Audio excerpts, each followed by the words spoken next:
Dobrý den, přátelé, vítám vás u dalšího speciálu podcastu Keci a politika. Dneska se budeme věnovat našemu oblíbenému tématu, a to je Uherská panonská nížina a státy, které v ní působí. A pozvali jsme si na to specialistu největšího, to je Arpad Šoltes. Ahoj. Ahoj. Původně jsem ti říkal, že se budeme věnovat o Maďarsku, ale pak jsem si to rozmyslel a rozhodl jsem se, že to udělám tak, že se budeme bavit o U3, což je Uherská trojka, kde je Maďarsko, Slovensko, teď čerstvě Česká republika a možná i Rakousko.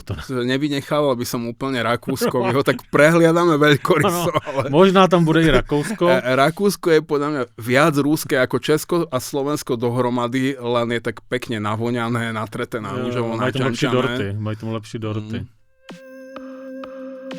Bohumil Pečinka a Petros Michopoulos uvádí speciál podcastu Keci a politika. Myslíš si, že vznikne něco jako Uherská unie? By se to mohlo jmenovat. Uherská unie? Prečo nie Uhorské kráľovstvo?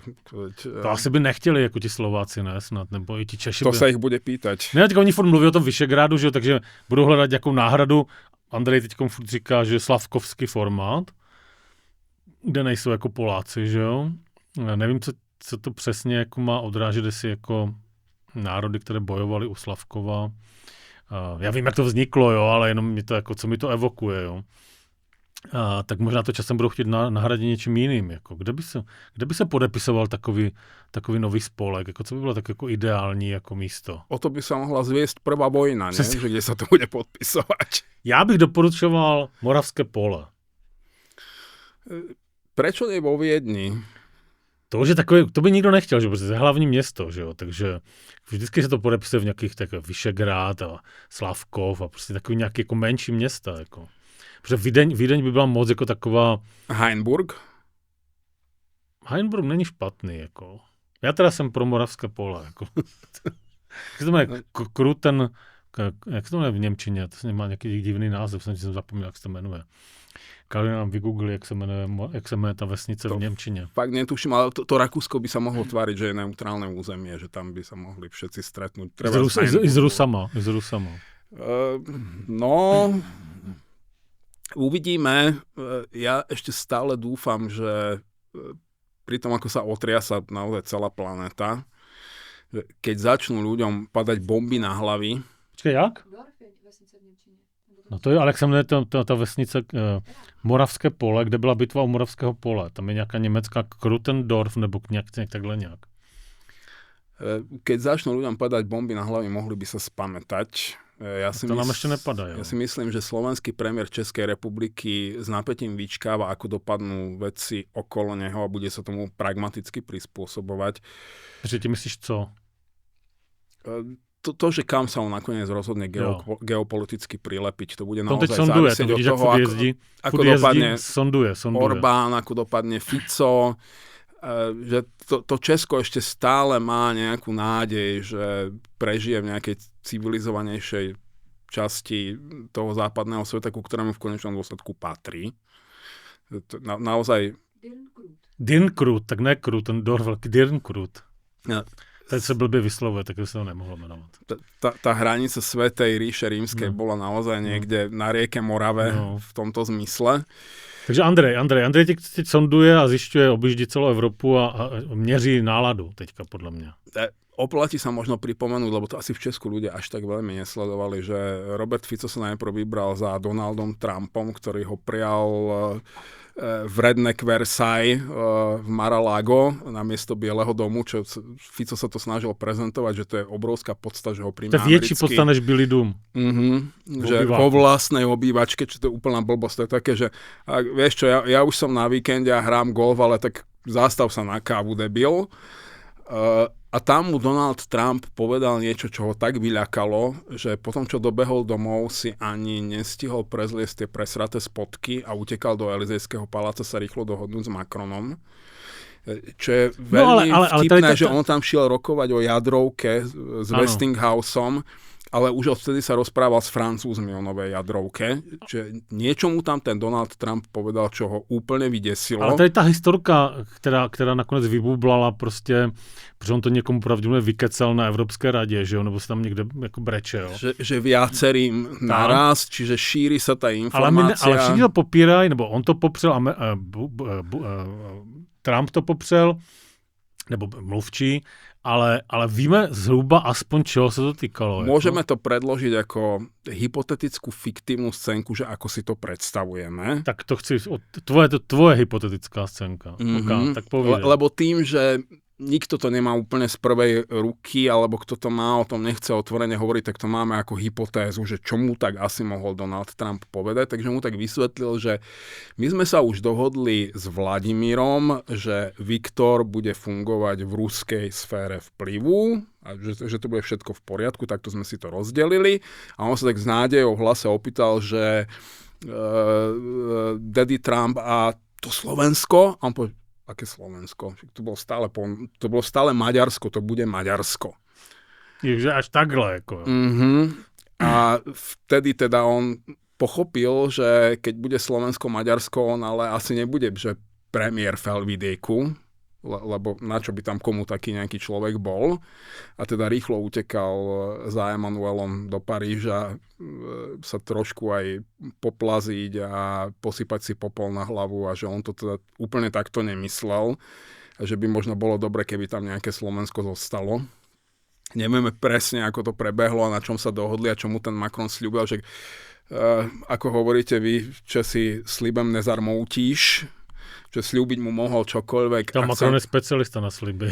Ak sa na to pozerám očami Nemca, Francúza alebo kohokoľvek na západ od západnej českej hranice, tej Slovenskej republiky a Maďarsku nebude nikto veriť, že ďalších 10 generácií. Nech by sa zajtra ráno spamätali a robili čokoľvek. Tá dôvera je narušená. A keď sa teraz hovorí, že minimálne naozaj už o dvojrýchlostnej Európe, ale skôr o nejakej rýchlej federalizácii nejakých ochotných, ktorí potom budú posielať pozvánky štátom, ktoré tam budú chcieť mať na palube, tak ja veľmi pochybujem, že Slovensko a Maďarsko dostanú pozvánku. Ešte taký najpozitívnejší scenár vidím, že pokiaľ toto nastane, že Európa naozaj pochopí, že je v situácii Poľska v roku 1939, že z jednej strany útočia Rusi, z druhej Američania a sa rýchlo sfederalizuje a bude mať naozaj že centrálnu vládu a spoločnú obrannú že to bude vlastne ako keby nový subjekt medzinárodného práva, ktorý nikdy nevstúpil do Európskej únie, čiže Európskou úniou zostane ten odpad, ktorý zostane na periférii, tak môžu si pragmaticky povedať, že ak Slovensko a Maďarsko chcú, tak môžu zostať v našej sfére vplyvu namiesto ruskej a budeme tam mať nejakú nárazníkovú zónu a že tí ľudia budú môcť k nám cestovať iba s občianskym preukazom a budú tu smieť pracovať a budeme mať nejaké obchodné dohody.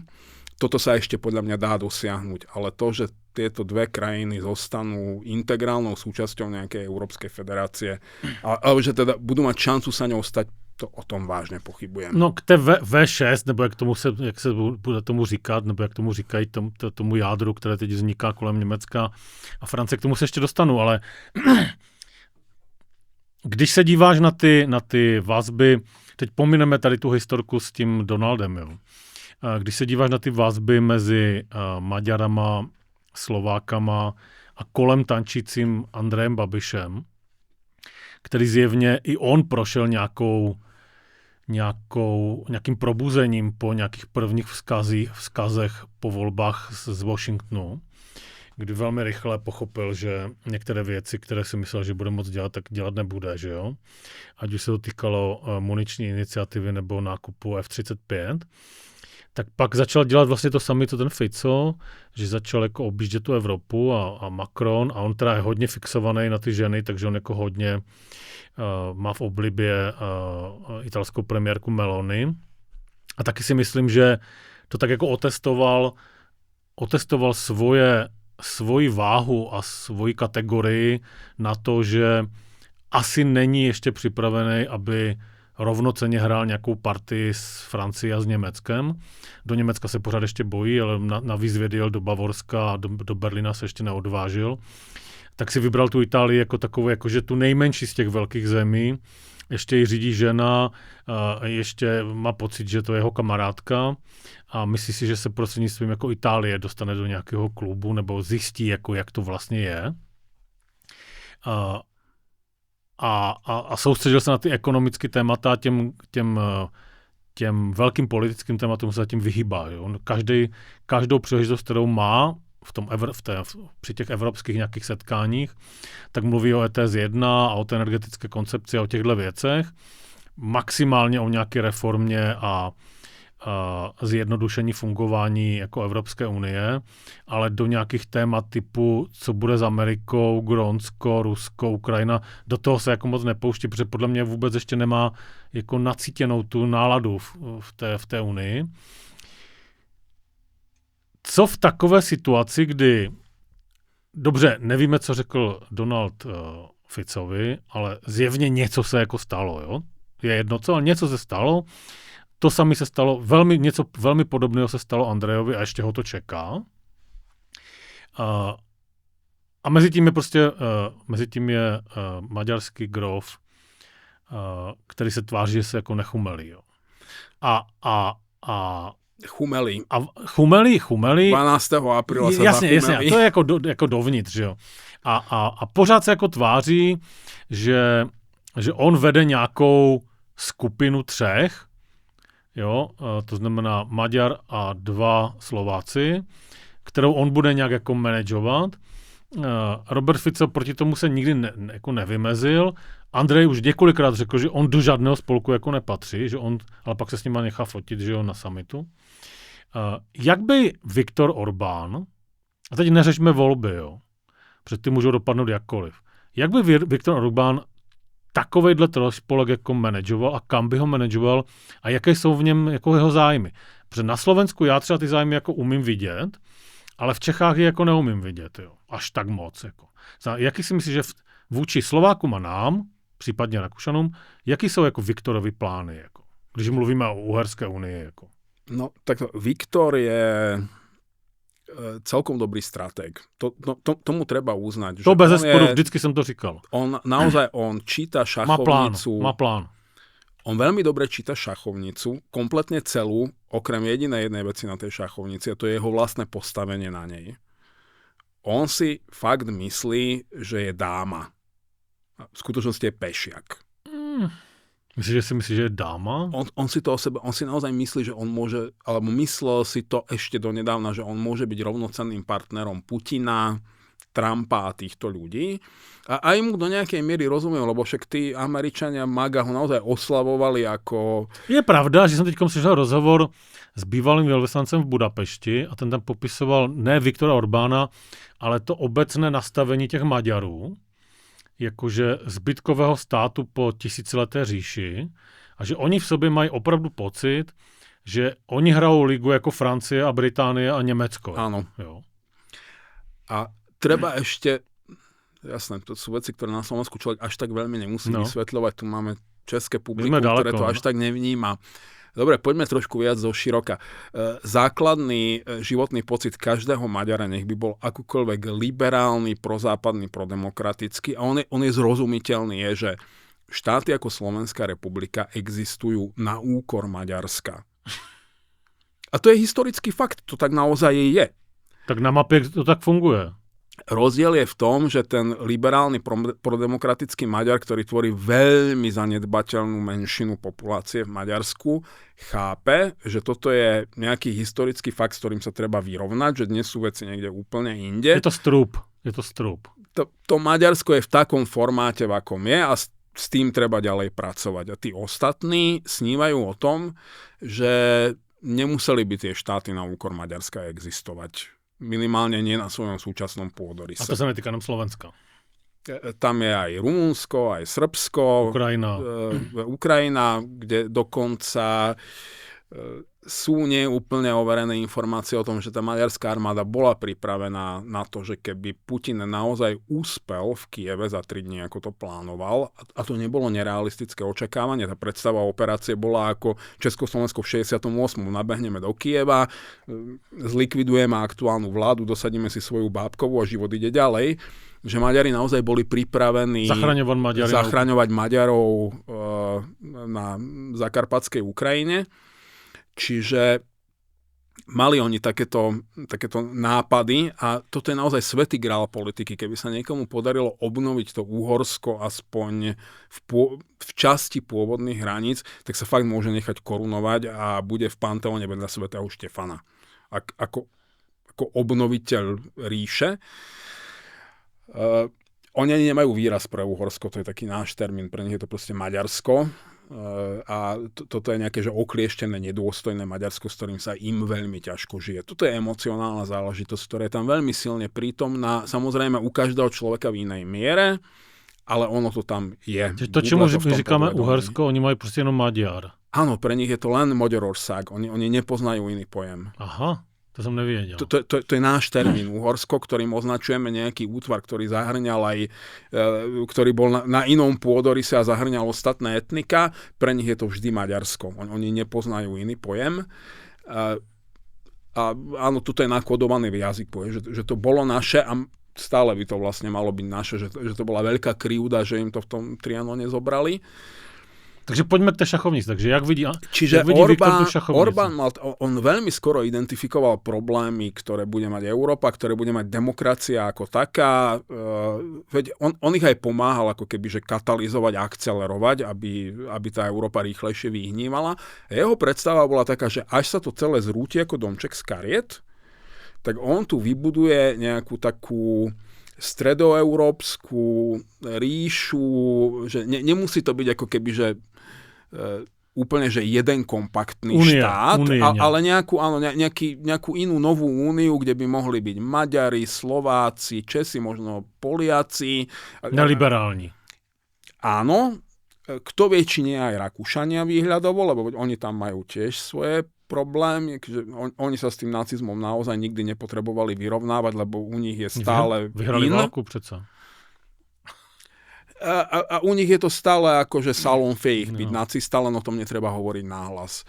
Čiže on si predstavoval, že bude existovať nejaká takáto stredoeurópska regionálna mocnosť s mocenským ťažiskom v Budapešti. To bolo jeho predstava. Takže ako niečo ako náhrada Rakouska-Uherska v tomhle prostoru, ale bez Vídne, ale z Budapešti. A po prípade aj s Viedňou akože centrum tej Budapešti. Akože centrum bude v Budapešti. Áno. A o tom, jak často o tom mluví ako náhlas? On tom sa tam nemluví on to nikdy neformuluje úplne explicitne takto, ale on každý rok chodil na festival Tušváňoš, to je taký politický festival v Tušnát Fürde sa to volá po maďarsky, ale je to v Rumunsku, že je to na území Rumunska. Je to obrovský letný festival, kde každý rok prichádza aj Orbán a on tam vlastne každý rok oznamuje tie svoje nové politické stratégie. To je ako festival Maďaru. Áno.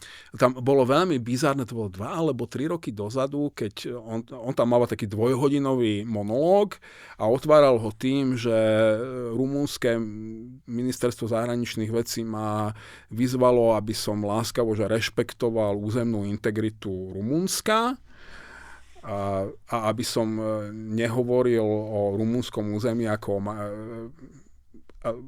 proste Rumunom sa samozrejme nepáči, keď sa tam správa, ako keby bol doma. Bola, že no dobre, ale kto povedal, že my toto považujeme za rumunské územie? Že normálne takto na drzovku.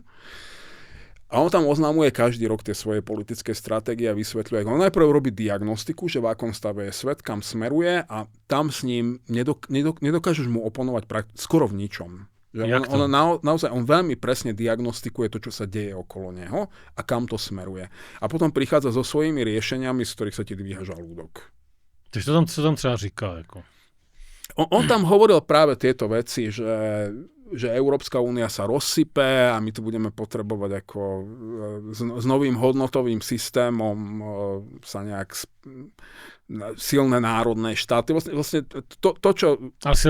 čo počuješ z MAGA, To hovoril on dávno pred nimi, to sa od neho naučili. Jasně, ale silné národní státy jsou přece úplně v rozporu s tím, co on tam chce budovat. Jako. No to hlavně... Jako nemůžeš přece mít silný národní stát na Slovensku a zároveň počítat s tím z maďarské strany, že to Slovensko přestane existovat. Ale je to výborné rozkladné opatrenie slovníkom spravodajských služieb, lebo keď veľa trúbirohov v každej jednej tej jednotlivej krajine uverí, že ja tu bojujem za svoju národnú suverenitu a nechcem byť členom žiadneho spolku, super, to krásne znie.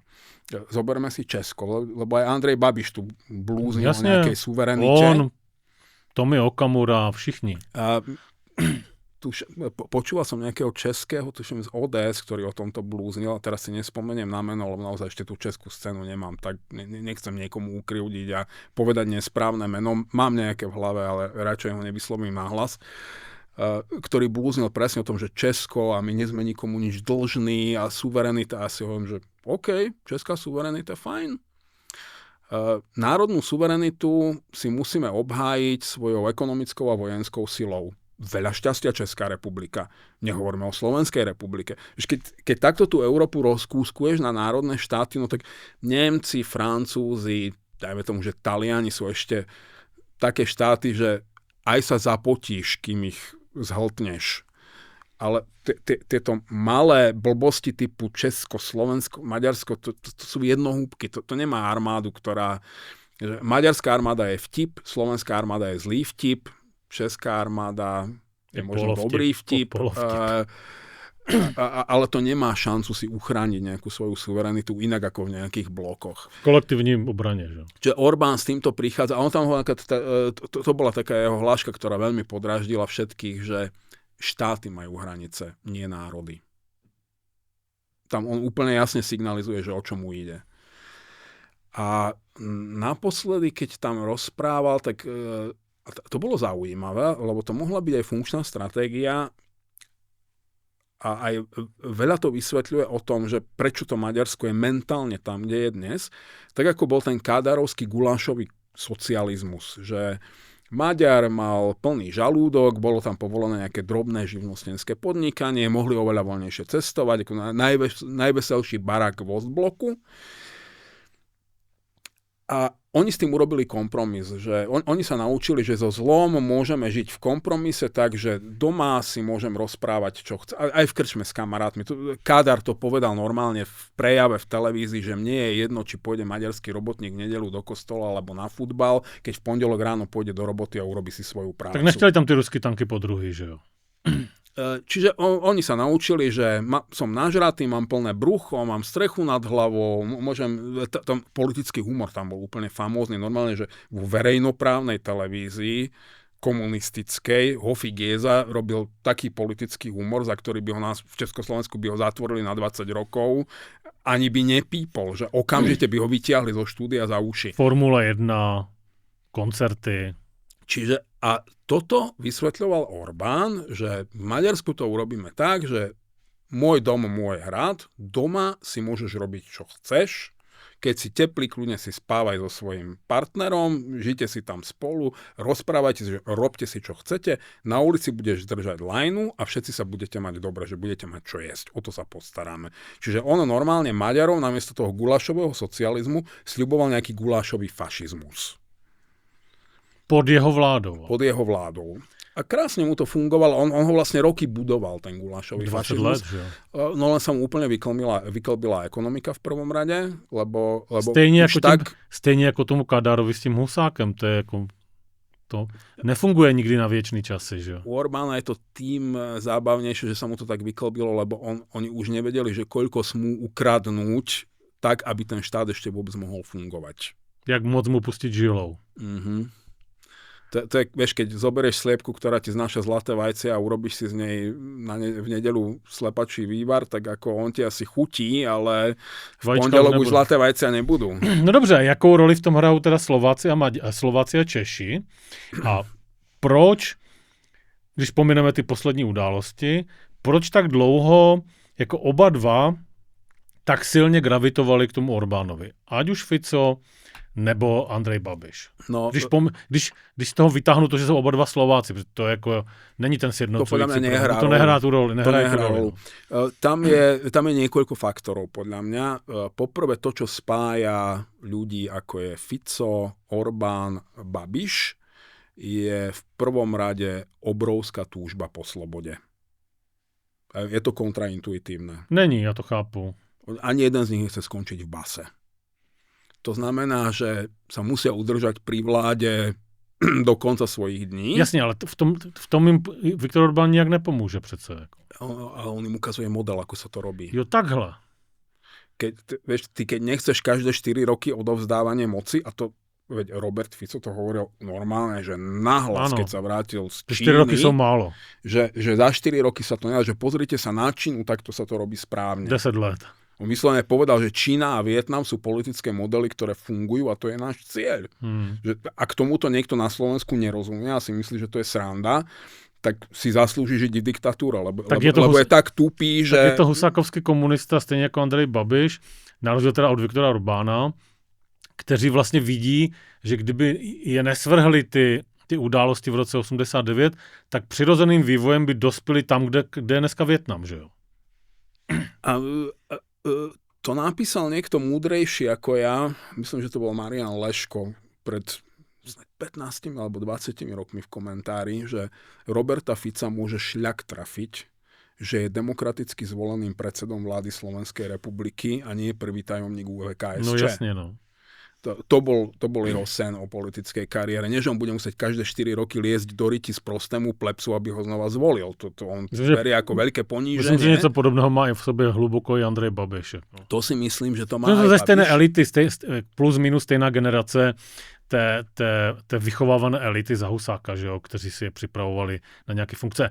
Asi Robert Fico byl víc připravený na ty politické funkce, Andrej Babiš spíš na ty jako manažerské funkce vysoký, že? Ale v ústředním výboru strany by skončili oba dva. No, Robert Fico by s firmou skrachoval, že no jasne, tak na to má prvom kvartáli, Kaliňáka. Aj keby dostal, že keby mu Peter Thiel nechal Palanty, s tým by skrachoval podľa mňa.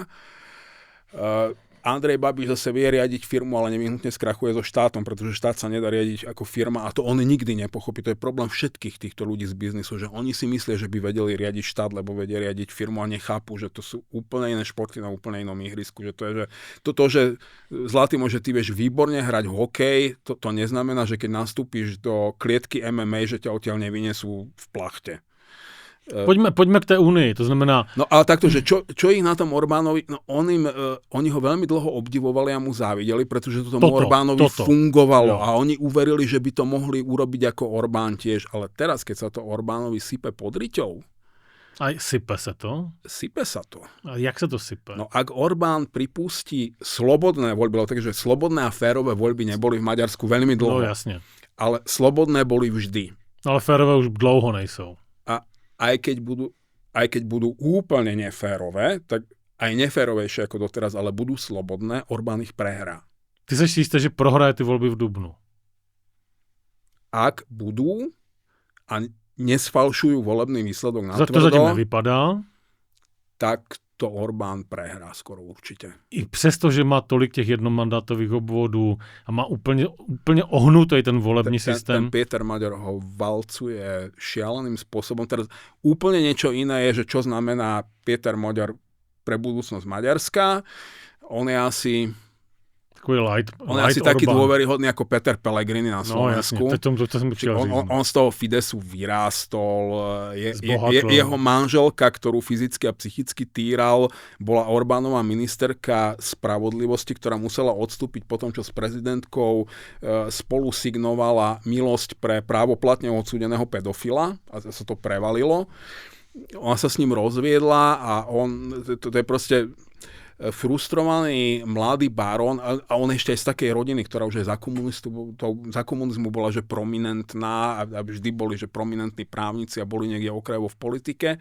Čiže to je akože stará šľachta maďarská, politická A to je mladý barón, ktorý pochopil, že kráľ je už starý, oslabený, bezmocný. Stačí ho párkrát bodnúť dýkou do chrbta a môžem si sadnúť na jeho trón. On nechal sa teraz počuť, že jeho cieľom je zavedenie eura v Maďarsku a viac sa primknúť k tomu západu a tak, ale... To říkal Viktor Orbán také dlouho, že? Nečakám od neho veľké zázraky. Ono je to trochu také, ako keď Slovensko menilo Fica za Matoviča v mnohých ohľadoch, ale zase treba povedať, že Maďari fakt nemajú na výber. No to ne. Buď jeden alebo druhý. Tam nie je alternatíva. A to je problém toho štátu, že to nie je o Orbánovi.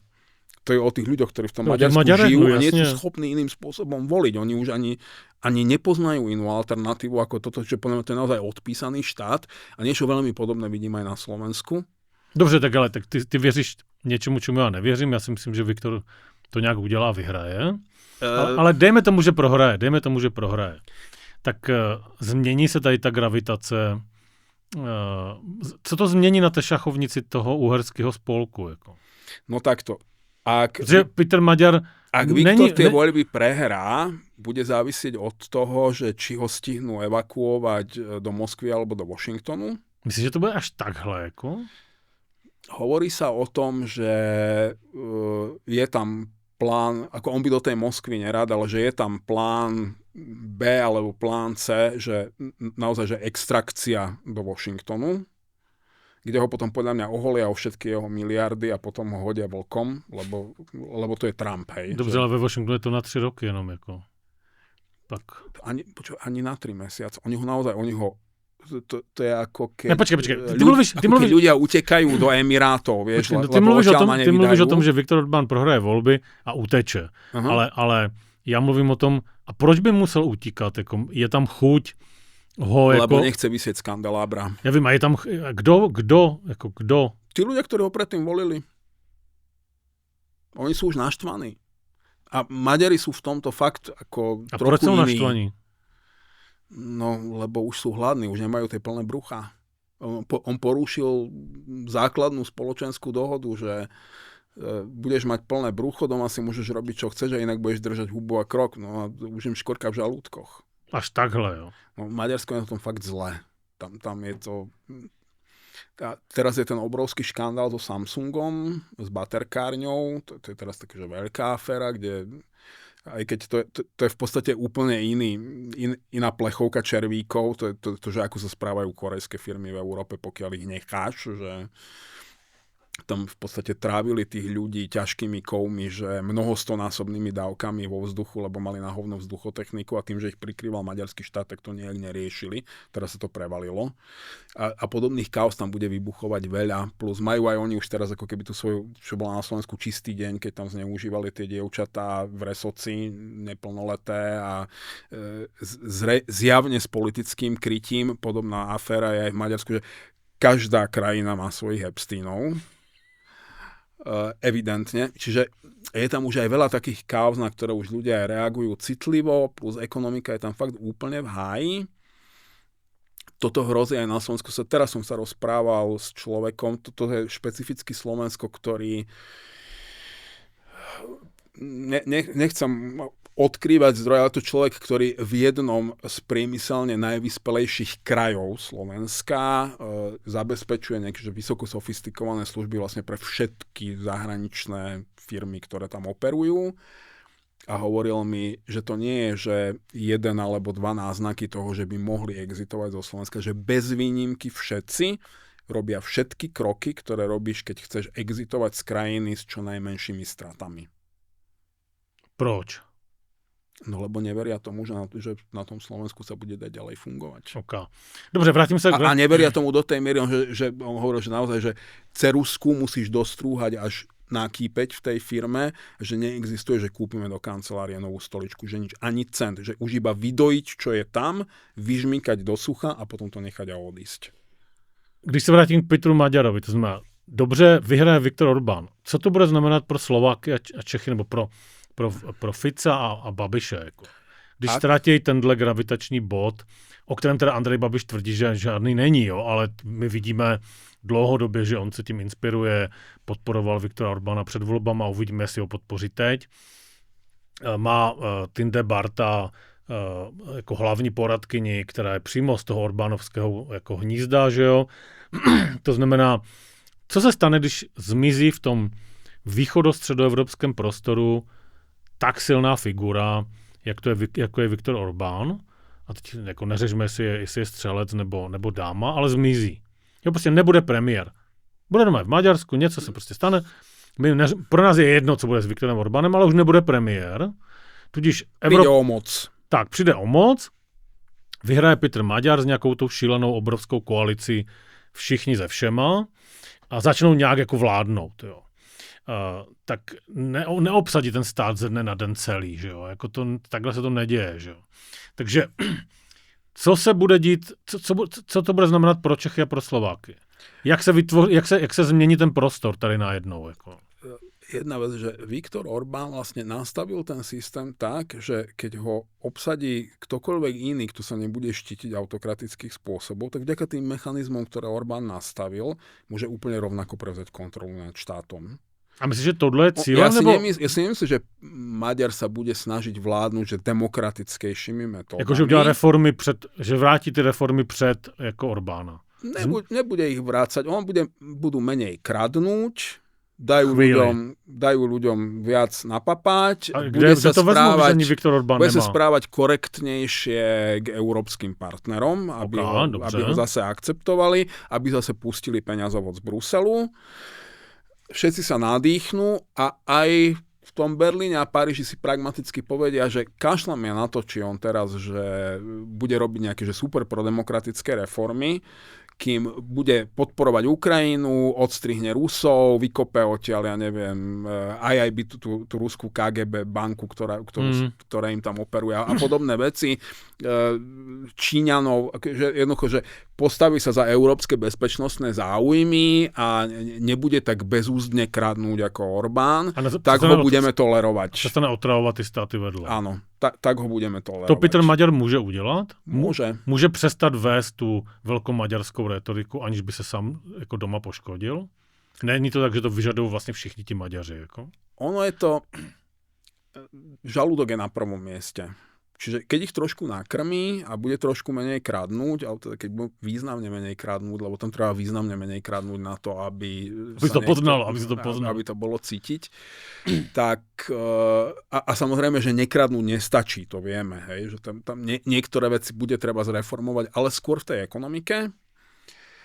Tak si myslím, že trošku tie ideologické drísty ako keby, že ustúpia do pozadia. On samozrejme nemôže teraz začať robiť, že ideme schvaľovať sobáše párov rovnakého pohlavia. Sa bude sa snažiť držať niekde, že v takom tom konzervatívnom strede, že povie, že kultúrno-etické témy nebudeme riešiť, necháme ich tak, ako boli za Orbána, ale budeme riešiť ekonomiku, budeme sa snažiť, aby nám zdravotníctvo zase trošku lepšie fungovalo, školstvo, aby trošku lepšie fungovalo, že tým médiám trochu rozviažeme ruky, aby ako mohli trochu slobodnejšie písať a dajme tomu, že rozpustia ten obrovský mediálny konglomerát, ktorý vytvoril Orbán. Myslím si, že on sa bude snažiť veľmi opatrne robiť takú politiku, že aby sa nedostal do tej situácie, že si na loďke a keď to bol problém Hlasu na Slovensku, že oni mali ako keby z dvoch strán barikády voličov a teraz jedni začali kvičať, že to sa nám nepáči, že naklonili loďku na jednu stranu, tak vykotili časť nákladu, potom strácali balans, tak naklonili na druhú stranu, zase z druhej strany vykotili a tých ľudí už nikdy nedostali späť a nakoniec zostali naozaj veľmi slabí. Toto by sa mohlo stať aj Maďarovi v Maďarsku, keby robil veľmi nejaké radikálne kroky, ale ja si myslím, že od neho nikto nečaká nejaké super radikálne kroky. Oni od neho čakajú, že rituálne zavesí Orbána na kandeláber, lebo ho začínajú všetci nenávidieť, že budú mať viac čo jesť a že možno, že ten maďarský pas už nebude taká veľká hanba, keď ho niekde ukážeš na letisku. A to by mohlo na dlhý čas Maďarovi stačiť. OK. Pro Slováky a pro Čechy to bude znamenat co? Protože když padne tady tenhle člověk, padne celý ideologický model. To chci říct, tak to samozřejmě ohrozí svým způsobem i Babiše a svým způsobem to ohrozí Fica. A to vůbec nemluvím o tom, že samozřejmě do dubna je daleko, A podle mě Donald Trump ještě nějakým výrazným způsobem do toho vstoupí do těch voleb, proto já si myslím, že Orbán spíš obhájí, než neobhájí. Jo. Podľa mňa je strašná škoda, že tí Američania sa nevylodili v Grónsku. To by nám bolo všetkým veľmi pomohlo. Úplne vážne. Já si myslím, že to nikdy neměli ve skutečnosti v plánu. Jako. Ja si myslím, že z Trumpa by to vystalo. Lebo on si myslí, že sa tam hrá s novými vojačikmi na stole, mešuge, on by bol schopný vydať ten povel. Poprvé, to Grónsko nie je udržateľné. Proto nemá smysl dobývať. Proti vôli Grónska, hej, ako jednoducho sa to nedá. To tam vysvetľoval nejaký taký, že bývalý americký vojenský spravodajský dôstojník, ktorý tam aj teraz, že pozná to tam dôverne stále a zjavne to nie je Trumpov veľký fanúšik, on hovorí, že viete, to základňa Pitufik, že manažér tej základne je Dán, všetci jeho zamestnanci sú miestni Inuiti z Grónska. A oni, keď večer odídu zo základne a ráno sa nevrátia, tak do 48 hodín tých 300 amerických vojakov na tej základni zomrie. Lebo zamrznú, doslova. A všetko sa tam udržiava diesel generátormi, že je tam nafta v obrovských nádržiach, že je to krajina, kde neviem, že je tam 7,000 obyvateľov a 35,000 púšiek na medvede. S tou puškou na medvede urobíte do tej nádrže jednu dieru a je vybavené, a že nefunguje na tej základni už nič a navyše tú naftu tam dodáva Kanada. Že to je neudržateľné jednoducho, ale keby sa tam boli vylodili, celá Európa by pochopila, že naozaj toto je vážne. Spojené štáty americké napadli Dánsko oficiálne.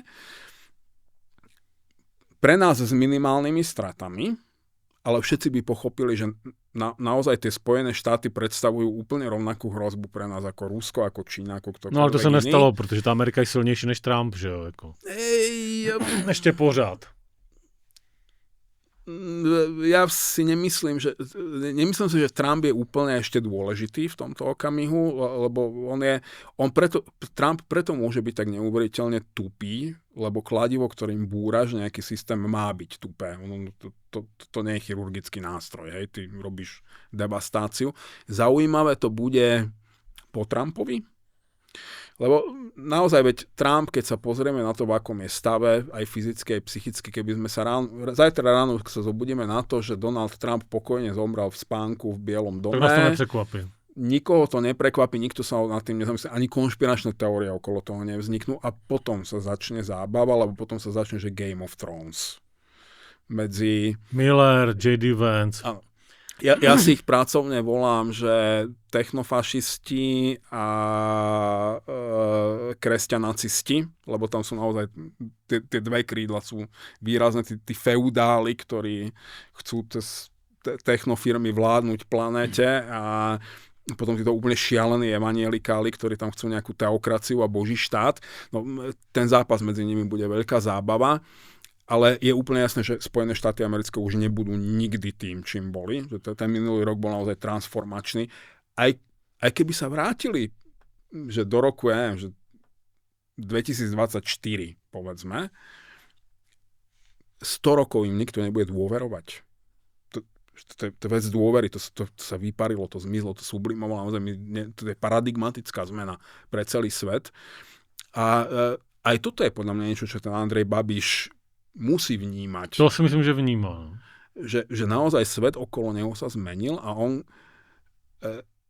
môže mať tú ambíciu, že on by tu chcel byť tiež diktátor, lebo ja Andrej viem, ako sa riadi firma a ja túto firmu budem riadiť, až kým neumriem. Poprvé, aby ma nezabrali do basy a po druhé preto, lebo ja to viem najlepšie. Ja dokonca verím, že on môže mať aj nejaké, že autenticky dobré úmysly, že on vôbec nerozumie tomu, že prečo robí veci zle. Ale na to, aby mohol byť, že generálnym riaditeľom Českej republiky musí mať Českú republiku. A on ju mať nemusí vlastne v tejto situácii. Môže ju mať len vtedy, keď sa naozaj spojí s niekým veľkým a silným, kto bude ochotný rešpektovať, že... A toho teď nemá. A teraz nemá nikoho. No furt ještě má toho Viktora, jako možná ho trošku budou roztleskávat Maga Boys, ale on se jich podle mě trošku štítí. Jako. Viktor nie je ani veľký, ani silný. Ten Viktor je len ujačaný, ukričaný, vyhorený, tučný, dýchavičný, pomaly dementnejúci blbec, ktorého o chvíľku odstránia tak alebo onak. Ty si hrozný optimista, já tomu moc nevěřím. Jako. On je na konci svojej životnej dráhy, keď stačí sa na neho pozrieť, hej, že v akej je on forme. Trošku jak Švejk, no, to je pravda. Aký je už aj že naozaj nervózny, naozaj to s ním nevyzerá dobre, naozaj má strach, bojí sa toho, čo bude. Navyše je tu taká otázka, že aj keby tie voľby vyhral, uveria mu ľudia, že ich vyhral. To je úplně jiná otázka, to je pravda. Keď príde dáv s fakľami, vidlami a povrazom do Kráľovského paláca v Budíne... A přijdou? Kde by se vzali? Počkaj, Maďari toto pravidelne robia. Naposledy to robili v Orbánov prospech. Áno. Teraz sa to môže obrátiť proti nemu. A aj keby to bolo pol na pol, že 50% populácie, keď sa zdvihne a naozaj, že vezme tie pochodne a vidly a povrazy a sa pohnú, to nezastaví nikto. Čiže on sa naozaj bojí, že čo príde. Poďme k těm důsledkům. Dobře, budu teda brát to tak, že ty máš pravdu, protože tomu rozumíš víc tomu Maďarsku než ja. Ja neviem, či mám pravdu, to sú len moje odhady. A Viktor padne. Jak na to reagujú Slováci? Bežní Slováci? Nijak. Politická scéna, nebo... Fico znova pobeží do Elizejského paláca. Proč? Čiastočne možno s nejakou úľavou. Určite pobeží do Budapešti sa rýchlo skamarátiť s Petrom Maďarom. A vlastne pre ňo, takto, oni na jednej strane s tým Orbánom sú spojenci. No a bude to symbol toho, že ten model Viktora Orbána skončil. Ale vráťme sa k tomu, že prečo on tak strašne, že podľa mňa, že mu až do topánok pretekalo, keď odchádzalo toho Trumpa. No, lebo jemu sa otriasol svet, že toto bola najhrubšia zrada z Orbánovej strany. On ho bral ako svojho spojenca. Lebo neviem, o tom sme sa spolu bavili niekde inde. Hovorili sme o tom že nahlas, veľakrát. Že nechápu náklonnosť Fica voči Maďarom. Áno, že čo on čaká od ľudí ako Putin alebo Orbán. On si tiež myslel, že on je ich partner.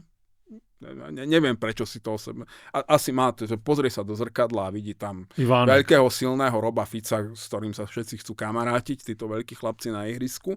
Čiže úplne dementné, odtrhnuté od rádu, to je jedno. A ten Trump mu vlastne takto normálne, že medzi rečou povedal, že nie, však Viktor si vezme to tvoje, to nie je tvoje. To neřeš. To sa ty nestaraj, to nie je tvoje.